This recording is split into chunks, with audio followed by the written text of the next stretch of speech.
The daily habit I never skip is breakfast. We're living in a world of FOMO. Give your arms a nice stretch. I'm a big proponent of AI. But to think about how you're using it. What is giving me meaning today? Do you know what the imposter syndrome is?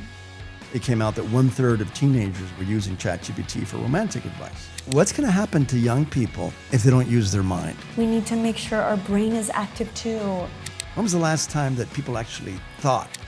But my bigger concern is if you take this to the extreme, it starts to affect mental health.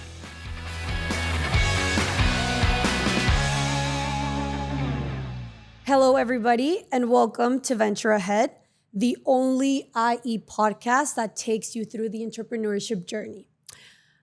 On each episode, we'll be bringing you real-world advice from people who are actually living in it, from CEOs to entrepreneurs who are shaping the industry.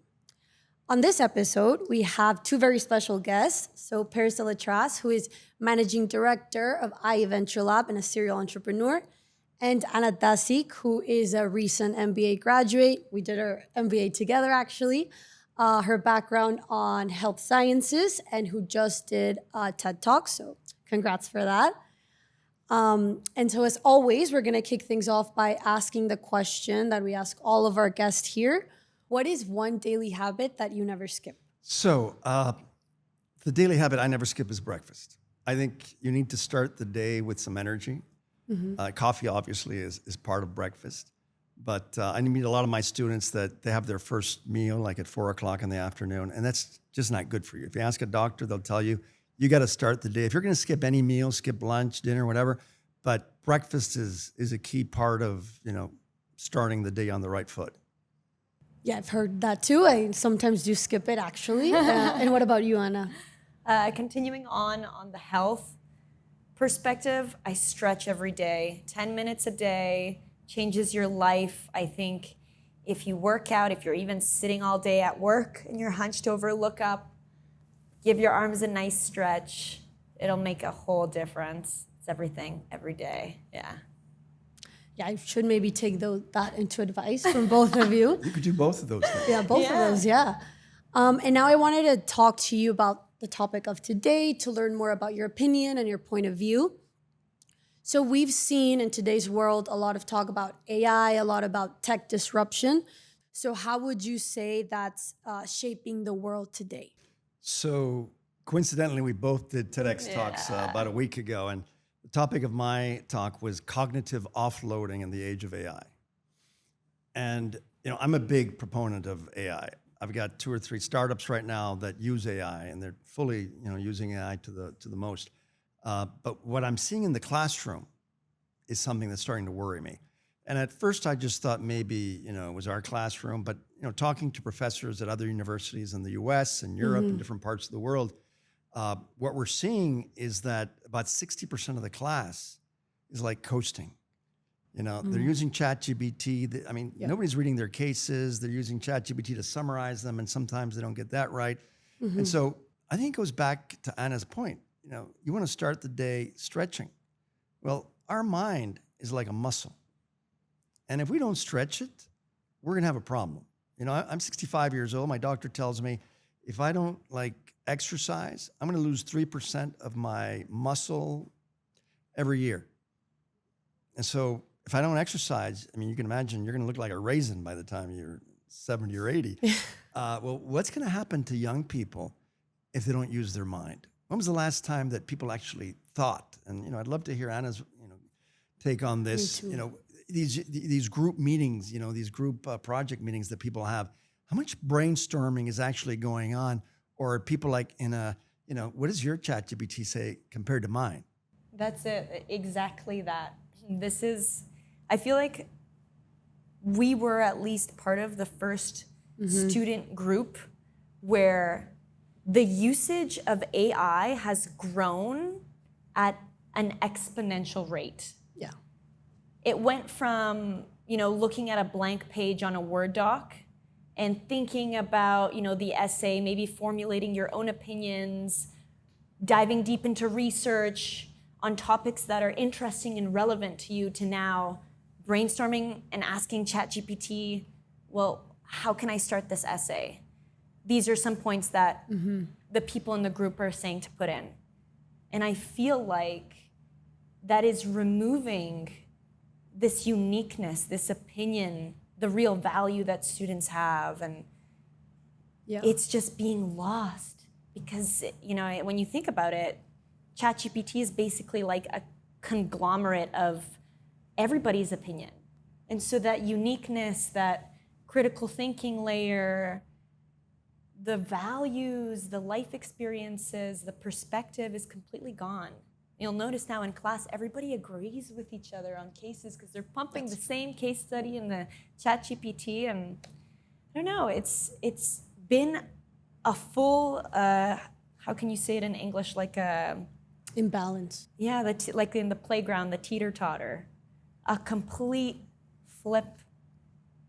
Yeah, and we saw it, like you said, we saw it in the MBA when we started and up to now how it's evolved. But something you mentioned, Pérez, like a key term was cognitive offloading. Could you like talk a bit more about that, what it means? So cognitive offloading is a $40 expression for getting lazy and dumb. Okay. So what's happening here, and this is the thing that why I made a big deal of this in the TEDx talk, is that this is like a secret. Who knows about this? The students. Mm-hmm. And some professors are like, yeah, I know, a little bit of this is going on, but it's like the best kept secret. And like I said in the TEDx talk, you know, every day we hear, you know, AI is not going to take your job. It's the person that knows how to use AI, right? Mm-hmm. Everybody's using AI. So, but what's interesting here is that about 20 or 30% of the class are rocking. I mean, these are like rock stars. These are people that are doing a lot of critical thinking, and they're leveraging AI. Ana is one of them. Mm-hmm. She can tell you more about how she does that. But she's not coasting. She's not cognitively offloading anything. And so I really celebrate those students that really know how to leverage this. You know, I have a student of mine from about 4 years ago, and she is the head of innovation for a fast-moving consumer goods company. And she's using, you know, AI to literally do the work of like 5 people. She's got agents that she's built for everything. And so, you know, when her boss gives her like, you know, something to do, she can like leverage that to, you know, really, really big time. And now she's even thinking of doing research in terms of how far could the human mind go or human intelligence go if it could leverage, you know, mm-hmm. AI, and, you know, together, how far could they go? And so what I'm trying to say here is that, you know, AI, I mean, it's great. It's going to be here and we should celebrate this. And there are about 20 and 30% of the students that are really, you know, leveraging it. Okay. My concern is the other 60%, which we've always had. Every generation had that 60%.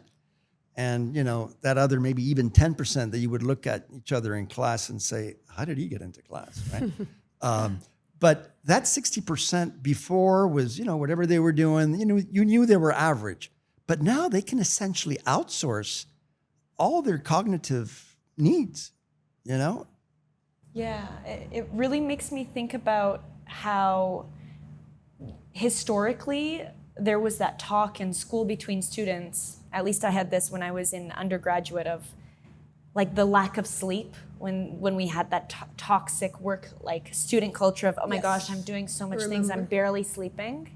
And I feel like now the topic has transitioned to the amount of efficiency you have with AI. Oh wow, the speed that things get done. Is it really helping you learn though as a student? Great, it can maybe help you bounce ideas off, but how far can you take it? How much are you learning? How can you fail with this type of technology? Like, school is a perfect incubator. It's a perfect ecosystem to fail and to learn and fail again and learn again. But their grades are getting better. Yeah. So it's like instant gratification. Yeah. Exactly. Life's good. I've never worked less, and I'm getting better grades. Exactly. It's definitely a thing that we're seeing in the MBA student network. And this is not just happening within Europe, it's happening with my friends that are in Harvard or Yale, in INSEAD or HEC in France. this is growing and this is going to continue into the workforce. How can we make sure that we're also embracing that culture of failure and learning? Yeah.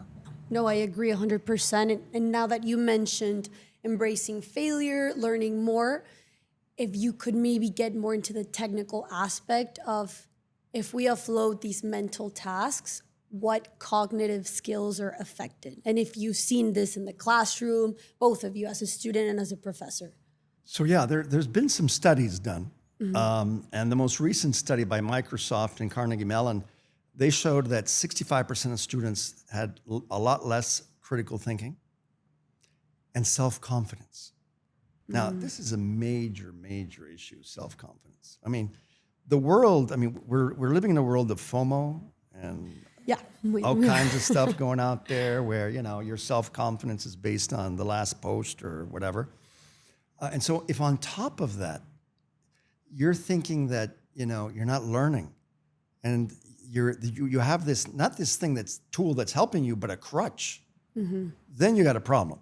And so what we're finding through these studies is critical thinking is dropping, confidence is dropping. Do you know what the imposter syndrome is? Oh, of course. Yeah, I know. I've felt it. Even I felt it a couple of times, But it's like these students are like, is this really me? I didn't even study. And so the imposter syndrome is also a serious thing. And they did a study in China with high school students, and they found that those students that didn't use generative AI scored better than the ones that did in traditional tests. And so a lot of skills are going to get hit. But my bigger concern is if you take this to the extreme, it starts to affect mental health. Wow. Completely. And already today, many students feel stressed and they lack confidence because of social media. And so now on top of that, adding AI, losing opinions on ideas because you're asking ChatGPT for it to give it to you, almost as if that ease of information makes it harder to think. I can imagine that also creating an impact mentally. So it's something, I don't know, something to think about with AI for sure. Yes, I agree. And you describe, right, these consequences that go far beyond learning, but, confidence as well. In the classroom, what are some ways that you are seeing students use AI for writing, for researching, for studying even? I think it's all of the above. They use it to summarize cases. They use it to do research. They use it to do emails. I've seen students use it to actually debate topics, almost in real time. In real time, okay. And so there's one thing that AI is not going to ever replace is the power of persuasion. And the reason I wanted Ana on this podcast is because, she rocks when it comes to the power of persuasion. Yes. I've never seen a student of mine in the past that literally would prepare for an hour before an interview, draw everything on the board, my strengths, my weaknesses, how I'm going to leverage them. I mean, this is what, critical thinking is all about. It's about, I always say that life is a pitch. You have to sell yourself all the time. And you can get as many answers as you want from AI, but when you have to get up in front of the audience, it's not going to help you. It can give you ideas and give you all kinds of things. But the biggest thing that we need to develop as people, as human, is emotional intelligence. And emotional intelligence is something that you don't, get off ChatGPT or any of these tools. And so that's where I think when I see students, what they're doing, they're using it for all these things. In my classroom, for example, I used to give them a take-home project. Now I say, go in your group, get it done in half an hour. Half an hour. Better. Use ChatGPT, everything you want, but you've got half an hour. This is a speed race to get it done. And then you're going to present to the class. That tests a little bit. And then what I'm doing in every one of my classrooms now that they really hate is that, I've got the 3-point exam, which is no phone, no computer, no going to the bathroom. And it's a multiple choice, paper and pencil, just like the old days. Yes. And a lot of students are having a hard time because they've got to think for the first time. I don't doubt that. I mean, if you had the opportunity to watch Pérez's recent TED Talk, because he did another one, actually, he talks about Ramon, and it really hits home in the way that, if you're a Ramon, how reliant are you on AI? Maybe you could explain deeper on the whole story of Ramon. So Ramon is a video that I'm going to post hopefully in the next couple of days as well, but it's in the TEDx talk. Essentially, after giving all this sort of talk, I put a 1-minute video of a Ramon and Erica. Erica is the AI bot. And Ramon says to Erica, I need this by tomorrow, this and that. And she's like, okay, Ramon, don't worry, I'll get it done, this and that. And so finally, after all these things, and she says to him, what about your internship application? Should I work on that for you? And by the way, I've studied your professor's grading habits. I know how to get you an A. And so finally, Ramon says, what am I learning? And so she keeps going and she says, but wait a minute, you wanted me to help you, right? This is intelligent because you're progressing. That's intelligent. You wanted me to lead and all that. And then finally Ramon says, well, who am I? And so I asked the question in the class, in the talk, do you know any Ramons? How many Ramons are in the classroom? Now, the problem is not Erica. Erica's amazing and she's going to get smarter and smarter. The problem is the relationship that Ramon has with Erica. It's like an offloading relationship when really you should be a team.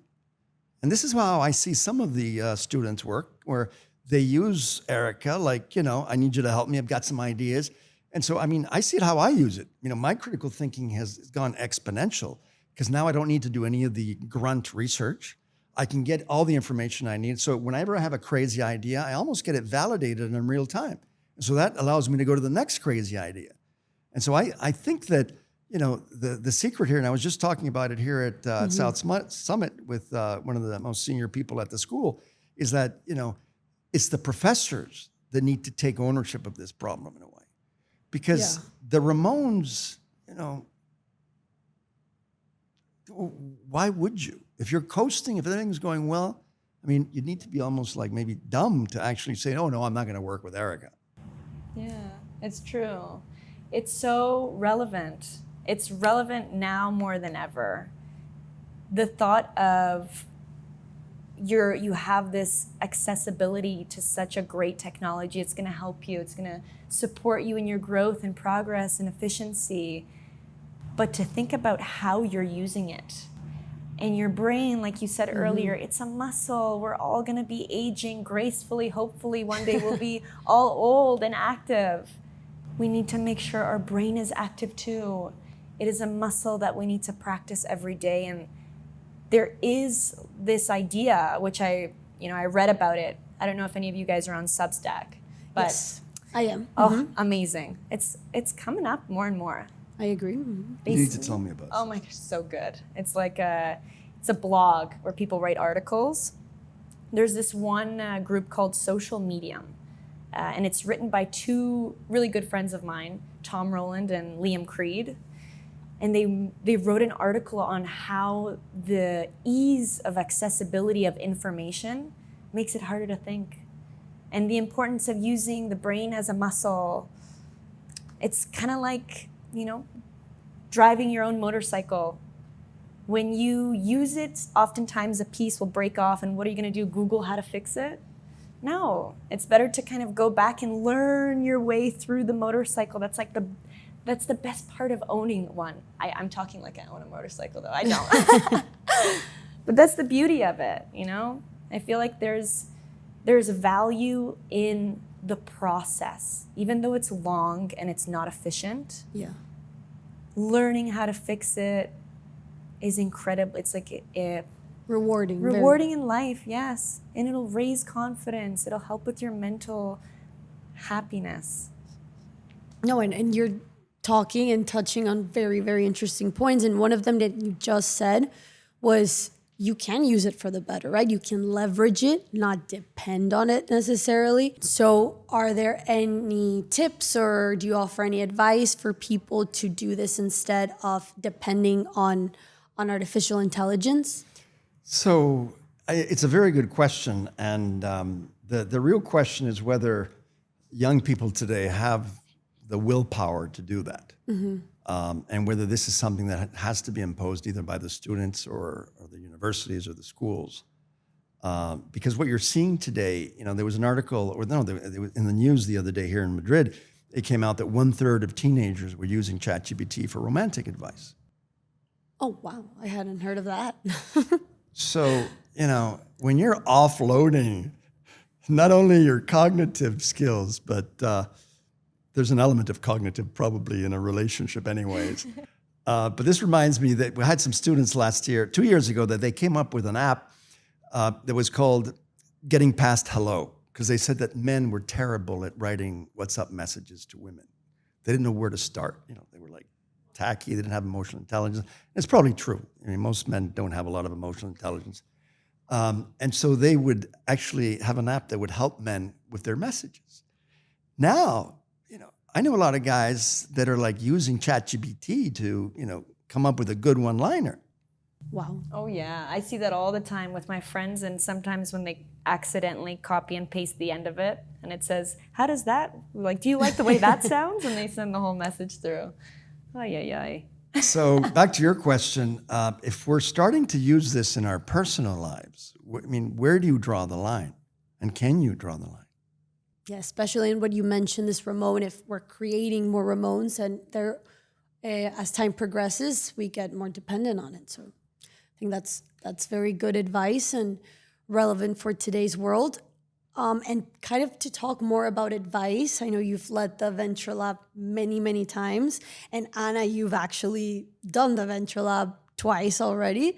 From your experience, what would you say is one skill that students need to learn and one that they need to unlearn?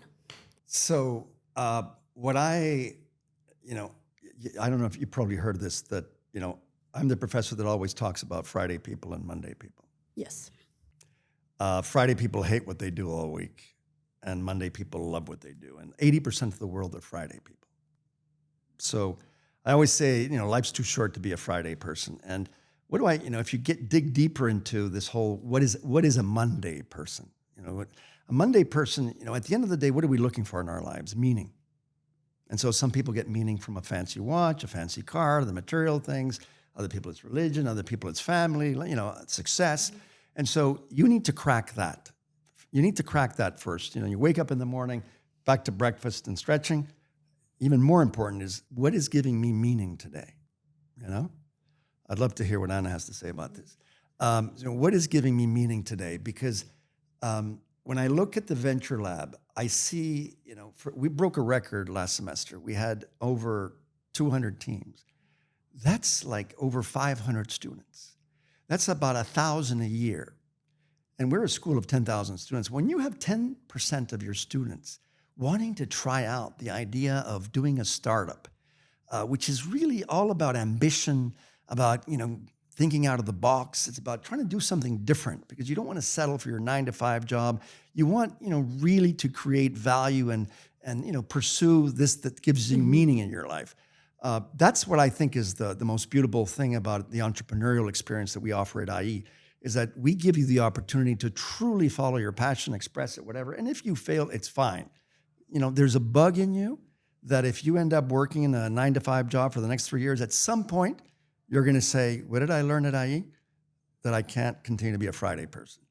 And that's why 30% of our alumni become entrepreneurs, and they don't necessarily do it right after they graduate, but maybe 1, 2, or 3 years later. And so that's, I think, the biggest advice that I give students is, find your meaning, be ambitious, and go for it. Steve Jobs said this famous line, never settle. Don't live anybody else's life. Live your life. You got to love what you do, because when you love what you do, it doesn't feel like work. And so the thing that I think that they shouldn't do is this cognitive offloading. They need to discipline themselves, just like they work out every day and they go to the gym and all these things. They need to be working out their brains. And if the professor's not doing it in class, they got to find a way to do it, because this is going to keep them strong. They need this morning workout where they're, because they're going to feel stronger in front of Erica or AI as well. They need to be driving that relationship and not the other way around. Totally. I think, honestly... What gives you meaning, Ana? The meaning. What gives meaning in life? Yeah. I When you think wake up, what gives you meaning? movement. And you can spell that as move, MEANT, meaningful movement. Moving forward, every decision you make, making sure that resonates with who you are and your opinions and your values. That's what makes meaning in my life. And that's why I did the Venture Lab twice. It's because it was meaningful. It's quite possibly one of the best experiences at the school. I mean, there's loads of really great opportunities that the school offers, but Venture Lab is one of a kind. It doesn't compare with any other institution. I partnered up with like an exchange student from Rotterdam who's now living here now, and a girl studying data science in a complete different master's program. I've made new friends. I've collaborated with different perspectives. And we've challenged ourselves. And a big part of Venture Lab is the human aspect. I find that a lot of students struggle when it comes to validating your startup idea with people. So every time, that's quite a long process. Yes, you can validate it with data. You can collect the data really quickly. But when you have to speak to your potential customers, you're hit with the, can I do this? And a lot of the time, that's when the first couple failures happen. And that's okay. It's like the perfect environment to support that. I think really IE sets itself apart from other schools and letting the students go through that experience. I'm so grateful. Both times I made it to runner-up. No, and I agree 100%. I think what's super unique about the Venture Lab, like you said, this developing the art of persuasion, having this entrepreneurial spirit, and having the space to fail as well, and not depending on AI. So now to speak more about the future, how do you see artificial intelligence developing 50 years from now? Wow, this is a really loaded question. I just introduced a guy that, after I introduced him, we spent a lot of time talking together, Dennis Hong, who is the head of robotics at UCLA. And they are building robots that essentially can walk around and do all kinds of things. And so when you bring together the robot with artificial intelligence, 50 years from now, we'll be doing this interview. And it'll probably be Ana, and she'll be 77. And I will be the robot, Paris.ai, who died, I don't know, 30 years earlier or 20 years earlier, hopefully 10 years earlier. And I'll be talking to her. And she'll be talking to me and asking me questions. And I'll be able to, talk about my history and stuff. And this robot with this mind will have all my history. Now, how much will that robot be able to feel? I don't see that happening in 50 years. How much that robot, will be able to, how much emotional intelligence that robot will have, who knows? But what we cannot remove from the human, or we can't replicate from the human, is the element of spirituality, which is brought to either, in one extreme, either religion, or another extreme, just nature, who you are, your values. That element of the pursuit of life and is, for me, is critical. My favorite movie, I don't know if you've ever seen it, Blade Runner. Oh, I love that. I've seen it 9 times. Incredible. What's incredible about Blade Runner, the replicants, remember the robots? And Harrison Ford, at the end, he's got Erica, or I think it's Erica. And she's a replicant. He's convinced she's a replicant. And throughout the movie, you see these robots that end up loving life more than the humans. Wow. We've gotten to a point where we take life for granted. Totally. And so in this movie, which is, 30 years old, the replicants love life more than the humans. And I hope we don't get to that point, because the way humanity is going. And then Harrison Ford says, as he's driving off with the replicant off to the to the sunset. He says, I don't know how long we have together, but then again, who does? And so for me, also that's an incredible line because, we're not born with an expiration date on our front, our forehead. It's not like a carton of milk where you know when it's going to expire. And so I always tell people, you have to live your life like if it was your last day, and you have to live with no regrets. Wow, that is a very powerful message. Thank you for that. So now, Ana, you got to top that. Good luck with that. Yeah. You are a nihilistic optimist. That's what we'd coin you. And I say that because I am the same. There's two worlds. There's the Blade Runner world where, things can be really great.